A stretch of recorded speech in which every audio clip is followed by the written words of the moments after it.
Te doy la bienvenida a este curso que será acerca de las letras hebreas. Imaginemos que sin contar los dialectos, hay en el mundo 3.000 lenguas, más de, para dar un número, 66.000 letras que componen los alfabetos de estas lenguas. Pero solamente una lengua y un alfabeto son creación directa de Hashem. Sus letras fueron concebidas y delineada justamente por Hashem.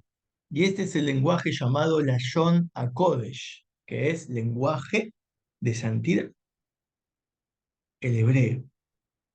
Entonces, no es de extrañar que estas letras tengan múltiples formas y maneras de interpretarse.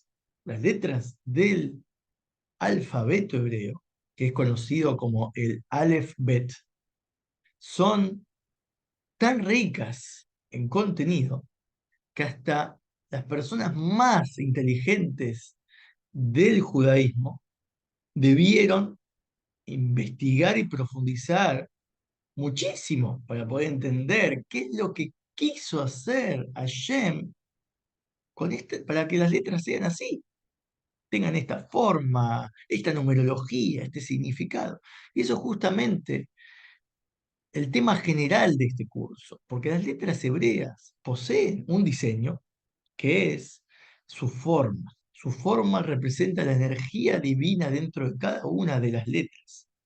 Por otro lado, tiene su gematria. ¿Qué quiere decir la gematria? Que cada letra representa un cierto número. Si no es como en el español, que la letra A es una letra que no tiene número. Después tenés el número uno, número 2, etcétera. Pero en el hebreo no es así. En el hebreo la Aleph, la primera letra significa uno. La Bet, la segunda letra, también significa dos. Y así, ¿sí? Vamos a encontrar que las 22 letras que hay hebreas, cada una tiene su valor numérico. También tiene su significado, y de hecho múltiples significados. Porque la Aleph significa, por un lado, maestro, así la palabra Aleph no es solo una letra, porque se pronuncia como una palabra. Aleph es maestro, también significa aprender, también significa maravilla y muchísimos otros significados, como tenemos Alabet, la segunda letra significa casa, pero también podemos encontrar un montón de significados para cada letra. Después tenemos lo que son las Nekudot, que se pueden traducir como los puntitos que uno ve entre las letras, abajo de la letra, arriba de la letra, etcétera, pero que también es lo que da lugar a las vocales, porque las letras hebreas no son vocales. Las vocales no existen, sino que después, al entender cómo se escriben, para poder entender qué significa, hay que también entender cómo se escriben, con los puntitos. ¿Sí? Cuando no hay puntitos, que es como verdaderamente se lee la Torá se lee sin puntitos, el pergamino sagrado del templo que está, que uno saca y lee, la Torá es sin puntitos, porque esa es la forma correcta y original. ¿Por qué? Porque así no lee, das una limitación a las letras y a las palabras, porque cuando ya le pones puntitos, quiere decir que le estás poniendo una vocalización, una forma de entender el significado de lo que quiere decir esa palabra, y por ende le sacás todos los otros significados. Entonces, las vocales o los puntitos tienen una forma, ¿sí? Que nos señala cómo se debe pronunciar, pero también en qué contexto particular podemos encontrar su traducción. ¿Sí? No es lo mismo encontrarse con una palabra escrita de una manera que escrita de otra, porque va a cambiar su significado. Cuando no tiene puntitos, lo que hay que hacer es tratar de deducir el contexto. Entonces, cuando uno entiende más o menos en qué contexto está lo que uno está leyendo, de lo que se está hablando, puede entender qué quiere decir esa palabra en este caso. Pero quizás en otro caso esa misma palabra significa otra cosa. Y eso es lo que va a hacer un cambio también los puntitos. Y después están las coronas, porque algunas letras en la Torah tienen coronas que están sobre las letras y que de hecho Rabbi Akiva era muy famoso por exponer sus clases, eran solo cerca de estos puntitos arriba de las letras. Imaginen la cantidad de temas que se pueden explicar solo de estas coronas, que tienen un significado muy especial que obviamente excede al propósito de este curso. Y lo mismo también con la entonación. Van a encontrarse que cómo se entona. Cuando uno va al templo y se lee la Torá, de acuerdo a qué tradición, si uno viene de los lugares de África, Oriente o España, van a leer con una cierta entonación. Dicen, por ejemplo, Baruch, pero en Ashkenazí significa en los que vienen de Rusia, Alemania, Hungría, etcétera, todo lo que es Europa del Este, van a pronunciar Boruch. Otros dicen, sí, hay distintos cánticos, entonación, no solamente pronunciación, sino que en el momento también de leer la Torá hay como una forma de entonar que excede a este curso. Porque en este curso nos vamos a ocupar de las primeras cuatro definiciones: el diseño, la gematria, el significado y las vocales. Pero las coronas y las entonaciones es para un curso aparte porque tiene que ver con cómo se lee, cómo se entona, que eso lo hacen las personas que se dedican al oficio de leer la Torá en los templos y los contratan para que ellos sean las personas que leen la Torá saben, la Torá está sin puntitos y sin marcadas las entonaciones. Ellos aprenden cómo es y cuando se saca el pergamino se desenrolla para leerse en los momentos que hay que leerse, que son en la semana, lunes y jueves, en los días festivos, en el principio de mes, en las festividades, etcétera. Ahí se saca la Torá y en Shabbat. Y estas personas vienen instruidas en esto, lo pueden hacer, hay gente que lo hace desde muy chico, ¿sí? No es que es una ciencia tan complicada porque uno se lo puede aprender, pero sí es complicado al principio.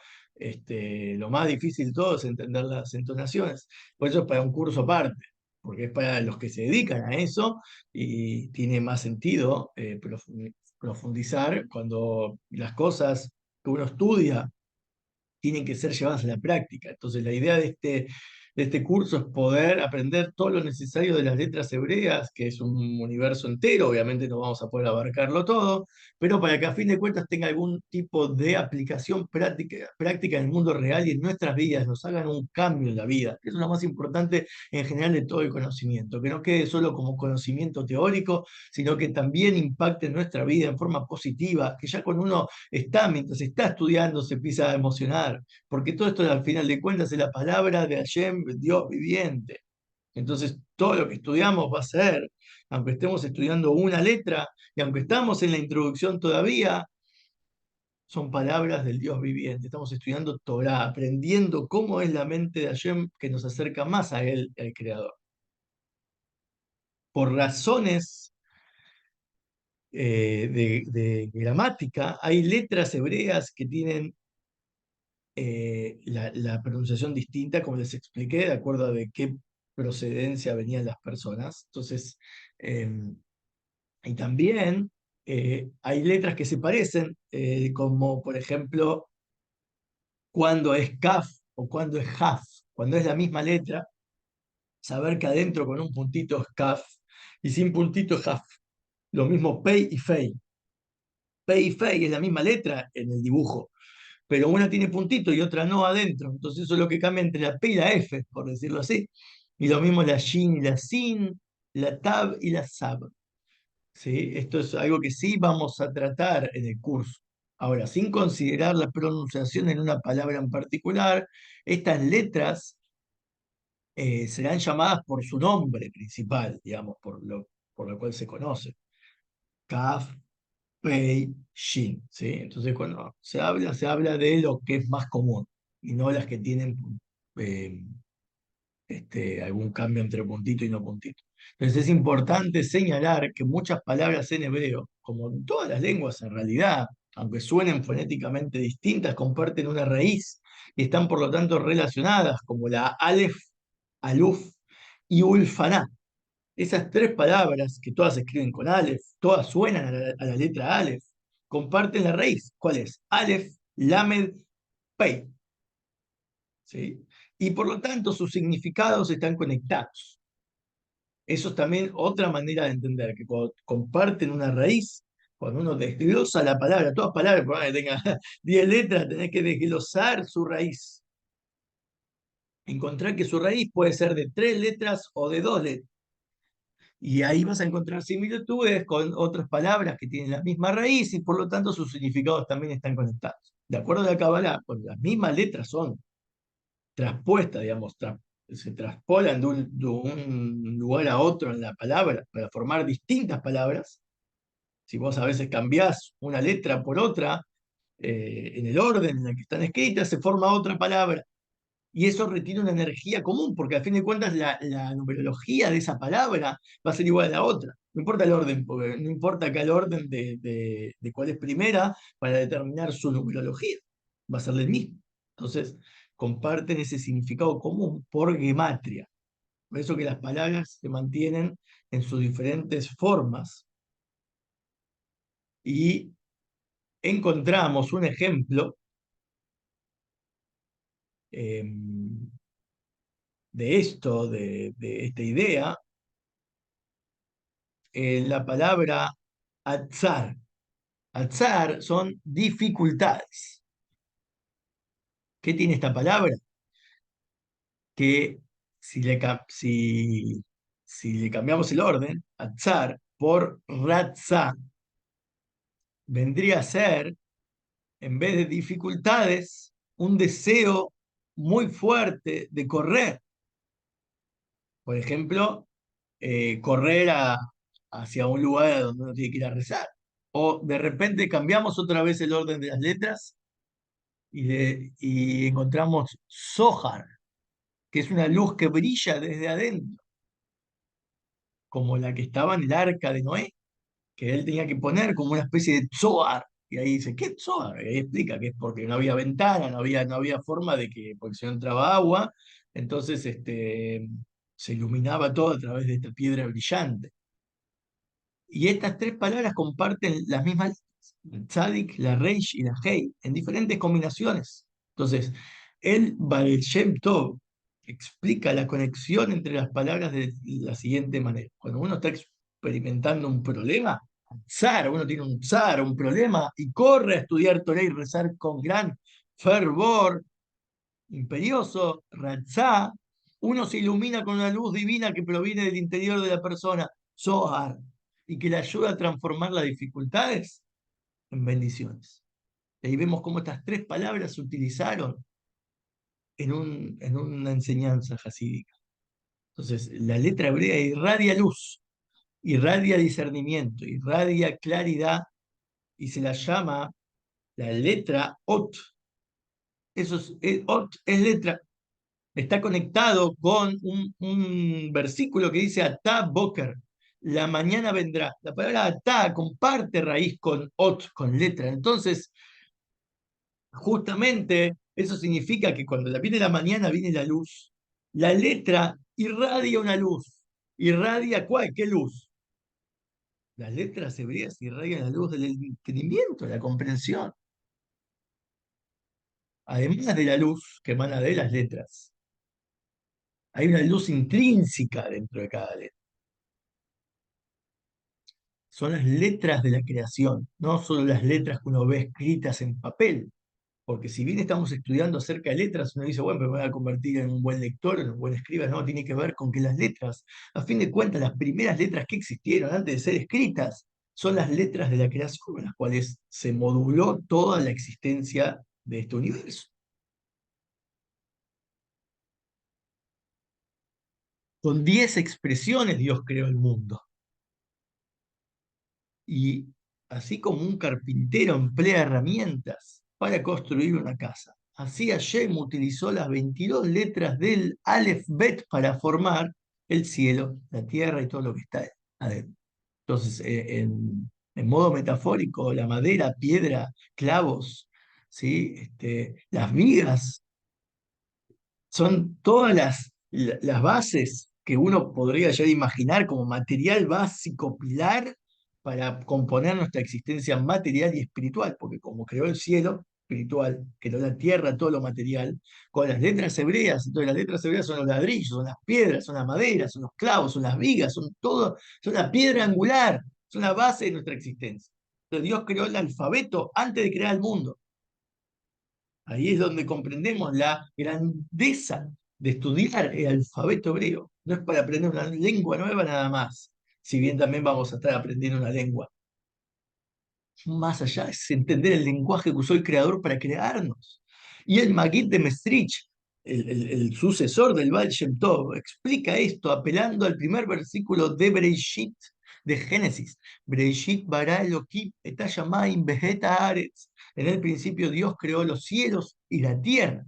Cuando dice los cielos y la tierra, en hebreo es et hashamayim behet haaretz. Utiliza la palabra et con una Aleph, que es la primera letra del Aleph Bet, y con una Tap, que es la última letra del Aleph Bet, la palabra Et, que conecta al cielo y a la tierra para crearlas, es porque, si bien en español es como, bueno, creó el cielo y la tierra, ¿qué te queda de toda esa frase? ¿Qué creó el cielo y tierra? La palabra la, esto en español mucho no tiene, no es solo para darle una, ¿sí? Una conexión, pero femenina, masculina, pero no, acá la palabra et es considerada como una letra superflua, pero eso porque uno no tiene la traducción real de esta palabra. La palabra et dos veces como primer versículo que empieza toda la Torá. Indica que en el comienzo no fueron los cielos y la tierra los que fueron creados, sino literalmente el alfabet, porque la letra tiene la alef y tiene la taf. Entonces, primero Dios creó Bará Elohim et. En el principio Dios creó et, el alefbet. Después vino el cielo y con el alefbet la tierra también creó. Entonces, con el alefbet creó el cielo y con el alefbet creó la tierra. Eso es una forma de entender este primer versículo, de cual comienza toda la existencia del universo. Pero sin estas letras, las expresiones que usó Dios para formar el universo hubieran sido imposibles de realizar.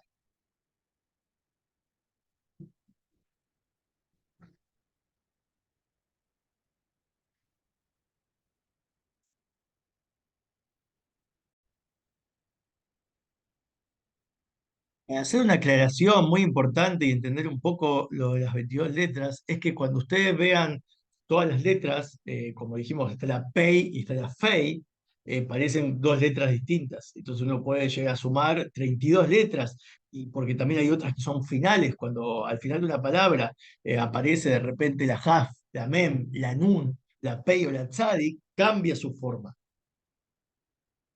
Entonces son cinco aparte que son finales y después están las que son guturales, cómo se pronuncian, o si son suaves, ¿sí? Depende cómo uno tiene que posicionar la lengua, dónde sale el sonido también hace una modificación a la pronunciación de la letra, sin embargo, son 22 letras, porque todas las demás son derivadas de o el cambio de la forma de la misma letra, ¿sí? O el cambio de pronunciación, por si tiene puntito o no, pero para poder entender esto, o sea, es complejo el estudiar el hebreo, pero de vuelta, todo el objetivo del curso, más allá de entender el idioma, es entender el significado profundo de lo que estas letras vienen a hacer para tener una relación con ellas durante la vida y el servicio al Creador. Primero para conocer al Creador, para conocernos a nosotros mismos y poder entender y maravillarnos con la Torah de una forma, ¿sí?, que nos puede aportar mucho valor. Y entonces es muy importante para que contribuya a un mejor entendimiento de este curso, aprender brevemente ciertos términos que vamos a repetir constantemente. Por ejemplo, al decir Torá, nos estamos refiriendo a los 5 libros de Moisés, pero también a todos los libros que siguieron, que es como lo que se conoce como el Tanaj, que son todos los Yoshua y los escribas y los reyes, etcétera, los profetas. Pero también tenemos la ley oral, porque está lo que nosotros se nos presenta como libro escrito y después siempre había una tradición oral, ¿sí?, donde se empiezan a interpretar. Toda la tradición oral, uno de esos libros es el Talmud. Hoy en día ya están escritos, obviamente por todas las persecuciones los sabios tuvieron que sacrificar lo más valioso, que era la transmisión oral, si bien todavía se sigue transmitiendo oralmente la Torá, porque uno va a la casa de estudio, escucha un curso, y eso es parte de la tradición oral. parte de toda la interpretación entre líneas de lo que uno está estudiando, pero tuvieron que escribir la verdadera tradición oral, digamos, de la cual vino del Sinaí, y escribieron, y se llama el Talmud, que es el libro fundamental que constituye la base de la ley y las costumbres. Pero después hay 5 niveles de interpretación para todas estos textos, ya sean los escritos o los orales. Tenemos 5 niveles interpretativos. Pshat, número uno, el entendimiento básico, que sirve de base, por ejemplo, a Rashi, el comentarista Rashi, cuando uno se compra los 5 libros, el Pentateuco, con comentarios de Rashi, que es el acrónimo de Rabbi Shlomo Itzhaki. Este comentarista es el principal de los 5 libros de Moisés, y a lo largo de todo el Talmud también está Rashi, está en todos lados sus opiniones. Pero es para entender, él dice, yo vengo a explicar el entendimiento básico para un niño de 5 años. Segundo, está el remes, la alusión, que una ley puede servir de clave o conducir a otra. Entonces, se encuentran generalmente en el Talmud, el remes. 3, drush, que es la exégesis, a veces se traduce así, que es una interpretación crítica de los versículos de la Torá, que están escritos en lo que se llama los libros del Midrash. Después, el 4 es el Sod, los secretos. ¿A qué corresponde esto? Al Zohar, los escritos de Larisa, el Rabbi Isaac Luria, ¿sí? O la Kabbalah en general tiene una interpretación de los secretos, ahondar en los secretos. Cuando uno se desprende de una de estas 4, solo estudia una y no le da importancia a los otros niveles interpretativos, porque eso es muy superficial, Rashi, muy, muy, muy literal, y solo se queda con Kabbalah. El problema es lo que pasa cuando uno ve estudiar Kabbalah únicamente, la persona no obra en concordancia con los principios bíblicos, como se lo pueden estudiar del Pshat, del Remes, del Drush, y ahora vamos a ver el quinto tampoco. Si uno estudia todo Kabbalah, se queda solo con los secretos, y los secretos se estudian también cuando uno muere. El alma va y estudia los secretos de la Torá.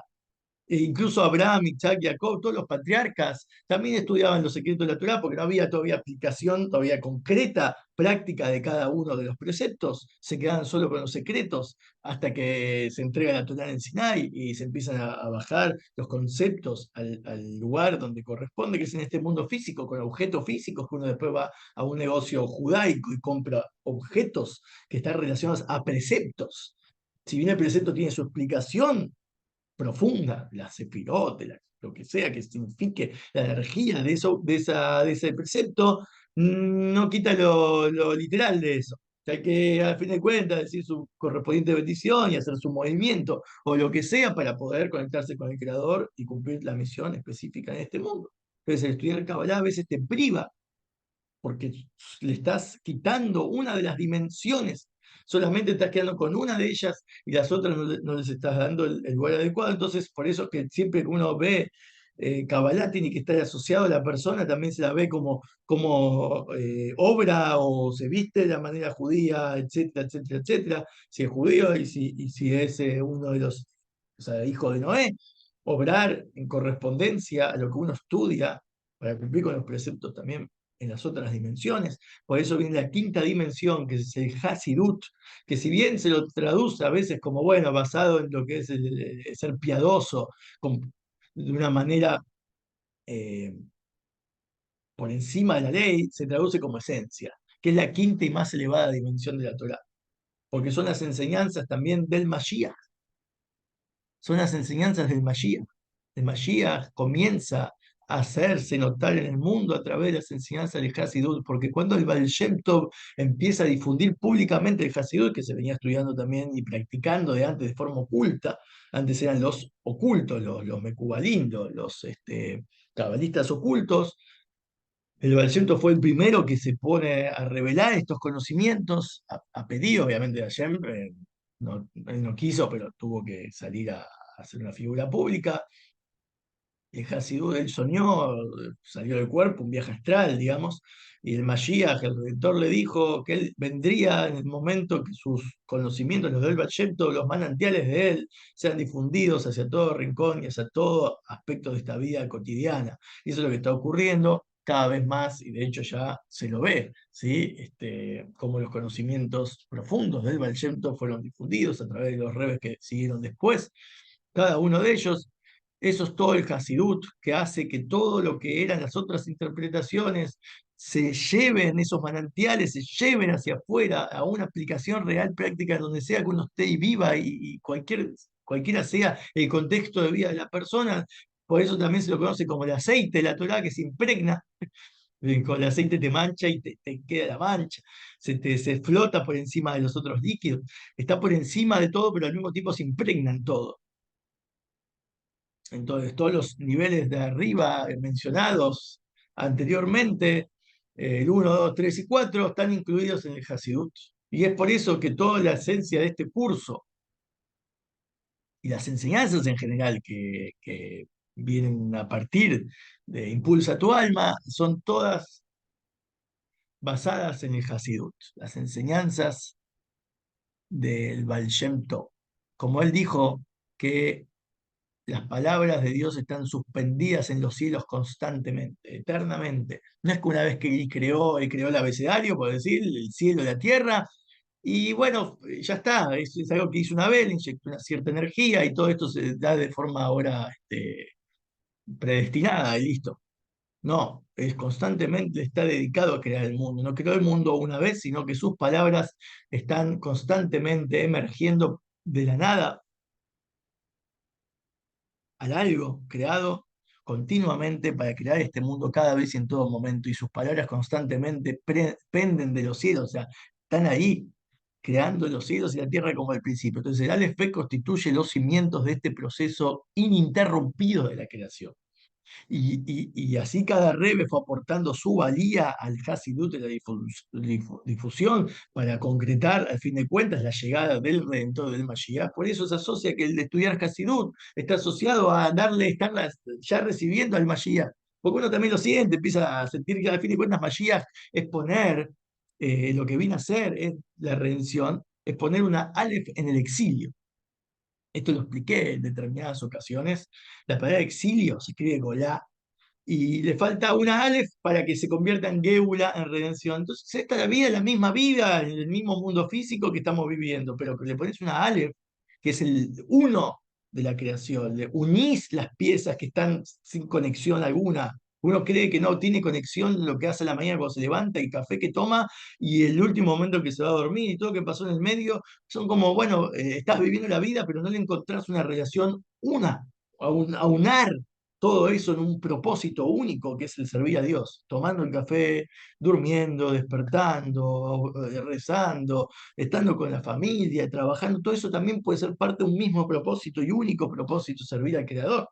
Y esta perspectiva la van haciendo más clara los maestros hasídicos que van desde el Baal Shem Tov hasta el día de hoy, el Rebbe, conocido como el Rebbe o el Rebbe de Lubavitch, Rabbi Menachem Mendel Schneerson, que le explica que la fuente de las 22 letras es incluso más elevada que los 10 mandamientos, y lo expresa así: contigo, la esencia de Dios, serán bendecidos. La palabra Baj es contigo. Baj se escribe Bet, que es 2, Kaf, que es 20. Entonces suman 22. Contigo, estar conectado contigo, con Hashem en su esencia, es con las letras hebreas. Por medio de estas 22 letras del Aleph Bet es que uno se conecta con Hashem y recibe todas sus bendiciones. Por eso estas enseñanzas del Rebbe, particularmente el último Rebbe de Lubavitch, Rebbe Menachem Mendel Schneerson, el Rebbe constituye la esencia de este curso, porque le imprime un carácter muy particular y unificador a todo el edificio conceptual que vamos a estar tratando. Por eso es muy importante quedarse con esta idea de que cuando uno estudia y repase lo que estudia en un tema, tenga después, se impregne en su vida, le haga un cambio, la diferencia entre un filósofo, un estudioso, uno que estudia y que dice, ay, yo estoy doctorado, ¿verdad? Pero termina de estudiar y es como cambiar de serie, va y cambia a otra serie, a otro tema, y así va pasando de tema en tema y solo acumula datos en su mente. Y alguien que estudia Hasidut y vive con Hasidut y obra con Hasidut, es abismal la diferencia. Uno estudia quizás las mismas cosas, pero si este también estudia eso, este también enseña eso, voy a seguirlo a él, incluso es más económico. Pero me pide menos que haga, o me da cosas con más beneficio. Es verdad, pero el cambio que provoca este estudio, eso solo lo puede hacer uno, y a través de la ayuda de un mentor. Entonces el Rebbe, el gran mentor, obviamente, él puso su mentoría en todos los textos de Hasidut, y estamos los que estudiando sus palabras y siguiendo sus indicaciones, vemos cómo estos temas pueden transformar tu vida y el mundo entero. Ese es mi deseo a todos ustedes que toman este curso, poder hacer una transformación auténtica, íntegra en todos sus aspectos de la vida, impregnarse de este aceite y hacer que estas letras hebreas, verlas como están vivitas, vivas, hoy. Jaime Cayán viven, están vivas y existen desde la eternidad misma, que siempre existieron y constantemente para darnos vida y tener un vínculo con ellos, tener un vínculo contigo, con el Hashem esencial. Ese es mi deseo, que nos conectemos con el Creador y veamos estas letras como conductos para eso mismo y hacer una transformación en nuestras vidas.